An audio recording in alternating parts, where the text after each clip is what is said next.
Hey, ¿qué tal amigos? Buenos días, buenas tardes, buenas noches. Esto es Libro Claroscuro, yo soy Pavel y el día de hoy les voy a hablar de un libro que es de un grandísimo autor que teníamos muchas ganas de reseñar y ahora en esta temporada pues de cuarentena, de calor inclemente, pues se nos viene a atravesar este genio japonés Ryunosuke Akutagawa, nacido en 1892 y fallecido en 1927 con apenas 35 años de edad. El libro del cual les vamos a reseñar se llama Vida de un loco, tres relatos. Lo conseguimos por MC Editores de 210 páginas. Este editorial es de esas editoriales sencillas, económicas que puedes encontrar pues casi en cualquier pasaje del metro. Ahí lo puedes hallar. Y la verdad es que es un autor de gran renombre, que pertenece o perteneció a la generación neorrealista que fue la que nació posteriormente de la conclusión de la Primera Guerra Mundial. Entre sus libros más sobresalientes, sus historias, está Rashomon, En el bosque, por supuesto, y La nariz, no la de Gogol, pero sí la de Akutagawa. También escribió con el seudónimo de Chokodo Shujin Igaki. Y bueno, en su momento la historia relata que fue adoptado por un tío, el cual su esposa del tío se dedicó de traumatizarlo pues con la enfermedad mental de su madre, la cual no le fue posible cuidarlo cuando pequeño. Dicen que tenía psicosis. Entonces pues bueno, siempre vivió un poco traumado con esto Ryunosuke. En 1913 entra a la carrera de literatura inglesa en la Facultad de Letras de la Universidad Imperial de Tokio, y en 1915 escribe Rashomon junto con otro cuento posterior que se llama En el bosque. Fueron adaptadas al cine en 1950 por Akira Kurosawa. Y bueno, pues el último año de vida de Akutagawa pues lo vivió encerrado, ¿no? Víctima de alucinaciones, hasta que finalmente se suicida. Y en 1935 su mejor amigo Hikuchi-kan crea el premio Akutagawa, el cual se otorga en enero y julio de cada año. Y bueno, en este consiste en premiar a la mejor historia publicada en cualquier medio, más aparte 1 millón de yenes y un reloj de bolsillo, ¿no? Los ganadores de este premio, o el más honroso premio japonés, está en 1952 Seiichi Matsumoto con La leyenda de Kokura, que reseñamos acá en Libro Claroscuro Expreso de Tokio. En 1958 Kensaburo Oe, otro grandísimo escritor japonés. Y por supuesto en 1976 un favorito del Libro Claroscuro, Ryu Murakami, que escribió Azul casi transparente. Haruki Murakami, como sabemos, siempre se quedó a la orilla. Nunca ha podido ganar este premio Akutagawa. Inclusive en alguna de las reseñas de los libros que hemos hecho de él, pues hace mención a esto como en sorna, o ya burlándose él mismo, quizá un poco como el premio Nobel de literatura, que quizá nunca lo gane, más con la situación actual. Pues bueno, igual el premio Akutagawa nunca lo ha podido ganar Haruki, y bueno, pues seguramente el Nobel pues también le colgará un rato, ¿no? Y bueno, se dicen que los libros de Akutagawa, uno de ellos, Rashomon, está inspirado en The Ring and the Book de Robert Browning, pero realmente más que estar inspirado en este libro de Robert Browning, es más bien la técnica literaria la imita mucho en el cuento de En el bosque. Entonces muchos piensan que Akutagawa se basa en otros autores, pero pues quizás solamente en la técnica, algo que es muy común en los escritores, basarse su forma de escritura, no así en las historias que cuentan otros autores. Y bueno, el problema con Akutagawa es lo que nos pasa muchas veces a los críticos, sin yo ser un crítico, por supuesto, solamente un comentador de libros.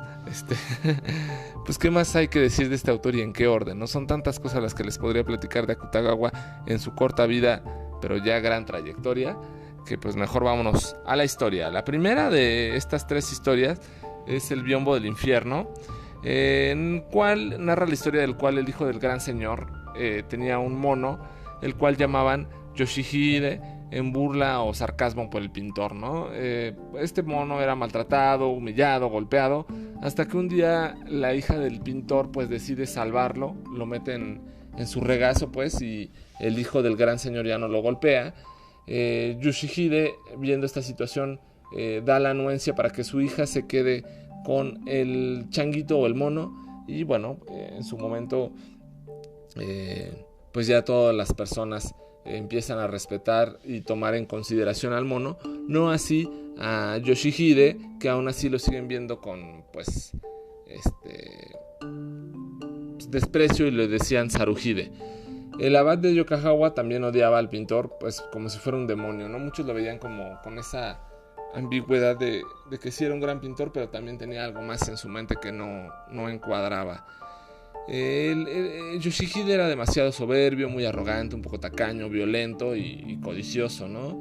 Ese estigma que él tenía como el mejor pintor de todo Japón, pues se hubiera dado de forma natural si no hubiera tenido tantos defectos, los cuales le achacaban, por supuesto, ¿no?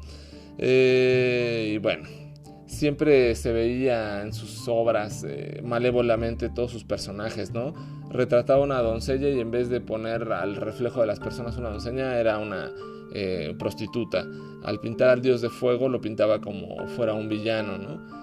Muchas de sus pinturas tenían forma de ser parecidas y desagradables, ¿no?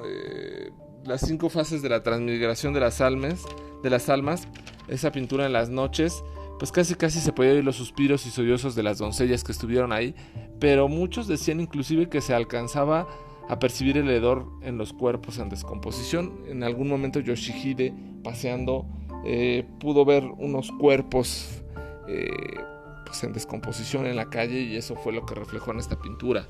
Se obsesionó tanto con una pintura específica que era el Biombo del Infierno, y era su obra más grande, o la que quería ser su obra más grande, y en esta representaban las terribles escenas del infierno.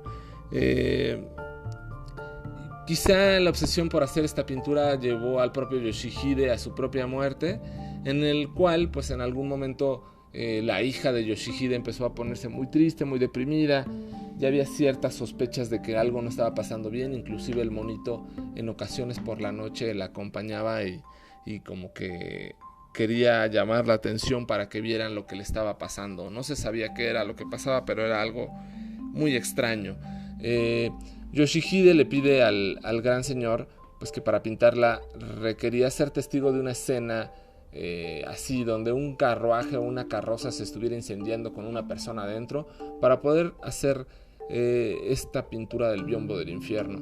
En su momento el gran señor le dice: mira Yoshihide, ahí al fondo se alcanza a ver al final del palacio pues cómo se está quemando un carruaje, ¿no? Ahí hay una persona adentro, pues ya podrías hacer tu pintura. Yoshihide malévolamente le dice: bueno, es que está tan lejos que no lo alcanza a ver, tendría que verlo muy de cerca para poder reflejar todos los tonos y esencias de esta pintura. Tiempo después el gran señor consigue y dice: mira, vamos a quemar, a incendiar a este gran carruaje. Dentro de este gran carruaje habrá un gran traidor, algún gran villano, y podrás ver cómo se quema su carne, sus huesos, cómo muere, para que tengas una referencia tácita y puedas lograr esta gran pintura, ¿no? Entonces, pues acontece que empieza a quemarse, todos se quedan sorprendidos. Yoshihide se queda contemplando cómo se quema el carruaje, pero a su sorpresa la persona que estaba dentro era su hija. El mono, en cuestión de compañerismo, brinca hacia su hija, le quita la máscara que tenía y bueno, es consumido por las brasas del fuego junto con ella. Yoshihide, lejos de quedarse triste o inmutado por la muerte de su hija, pues se queda sorprendido ante este hecho y consigue lograr esta pintura, el Biombo del Infierno, con un reflejo sólido y consumado de todo lo que se alcanza a ver cuando se llega o se alcanza a este mismo infierno. Poco tiempo después decide quitarse la vida ante esta situación y al haber conseguido su más grande obra, pero también haber perdido lo que más quería, es decir, a su hija. Este cuento o esta historia, pues dicen que realmente fue escrita en uno de sus últimos días de vida de Akutagawa y refleja un poco lo que le estaba pasando, esta psicosis, esta paranoia que tenía, y la refleja aquí con estos temores, con esto que él pensaba que estaba haciendo en sus historias, que era algo diferente y que reflejaba ciertas cosas de una forma malévola. Lo deja en este cuento, El biombo del infierno, un gran pintor reflejando grandes cosas de forma demoníaca.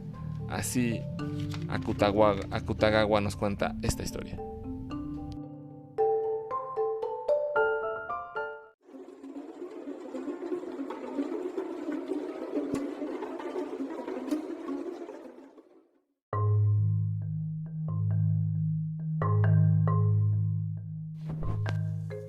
Muy bien, pues bueno, después de este cuento viene Los engranajes, que es un cuento un tanto extraño o diferente, en el cual pues narra un poco esta visión o esta idea que tenía Akutagawa de pues, realizar una historia, un cuento, valga la redundancia, un cuento en el cual la gente se le empieza a nublar la vista por una serie de engranajes, ¿no?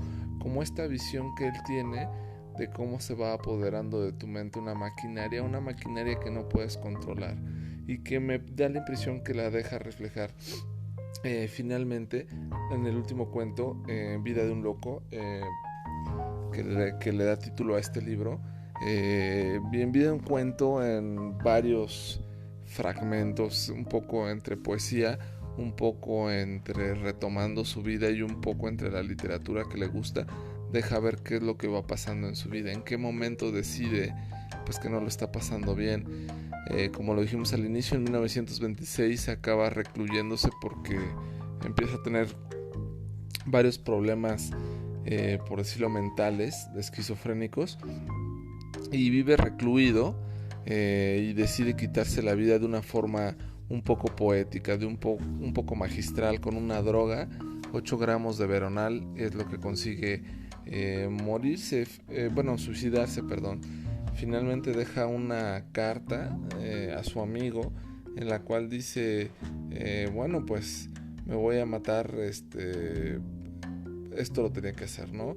Como sabemos, o en este último cuento, En la vida de un loco, hace mención de esa esposa de su padrastro, ¿no? La cual lo acabó frustrando, o le acabó metiendo esa idea en la cual pues él pues se avergonzaba un poco, o pensaba que quizá su madre no era lo normal que él pensaba, ¿no? Entonces, al tener estas situaciones, Akutagawa deja ver en su escritura un poco esta locura, cómo se va apoderando de él. Muy, muy cierto y muy claro, muy linda la forma en que escribe este último cuento, La de Vida de un loco, pero también deja entrever cómo brinca de un autor a otro autor, porque hace alusión a varios autores a los cuales lee, a los cuales se acerca, pero también hace alusión a comentarios o expresiones sin tanto vínculo con lo que estaba platicando anteriormente, ¿no? Entonces, pues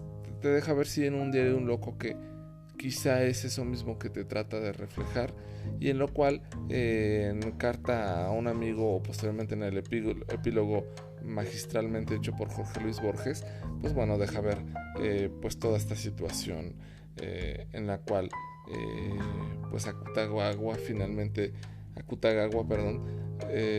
decide quitarse la vida, y pues finalmente acaba con una obra literaria enorme, ¿no? Tan así que es, como lo dijimos en un inicio, uno de los premios más importantes, o el premio más importante a nivel japonés. Y bueno, también Ryonosuke, pues en su momento, aparte de estos 3 cuentos que les traemos, pues bien, su obra literaria mayor, Rashomon, que esperemos en algún momento también podérselas reseñar. Pero bueno, este libro vale mucho la pena, como lo dijimos, está en MC Editores, 3 cuentos muy buenos. A mí me gustó muchísimo el primer cuento, por supuesto, El biombo del infierno. Los engranajes, un cuento un poco extraño, refiriendo a un proceso de escritura, para finalmente terminar en Vida de un loco, en el cual pues prácticamente nos está narrando su despedida, o cómo fue el proceso, o en el cual llegó a asumir que pues ya no tenía que estar en esta vida, o sus razones por las cuales él ya no quería estar en vida, ¿no? Es un cuento, sí, pero un cuento que si te llegas a profundizar y le llegas a tomar esa importancia, quizás se logre comprender porque muchas personas les llega esta idea del suicidio, y lo llegan a consumar, ¿no? De una forma que muchas veces otros pensamos que pues eres cobarde o que no tienes por qué cortar o sacrificar tu vida, y hay personas que le dan un sentido tan poético a la vida misma que cuando toman este tipo de decisiones pues te dejan con la boca cerrada y asumiendo que lo que acaban de hacer o lo que hicieron en su momento fue una gran decisión porque finalmente era lo que a ellos les llenaba. Algo así ha de haber pasado en su momento cuando su amigo leyó esa carta a un amigo, Kan Kikuchi, que posteriormente pues instauró el premio Akutagawa. Bueno, pues esto fue Vida de un loco, 3 relatos. Espero que les haya gustado. Esto fue el libro Claroscuro. Buenos días, buenas tardes, buenas noches.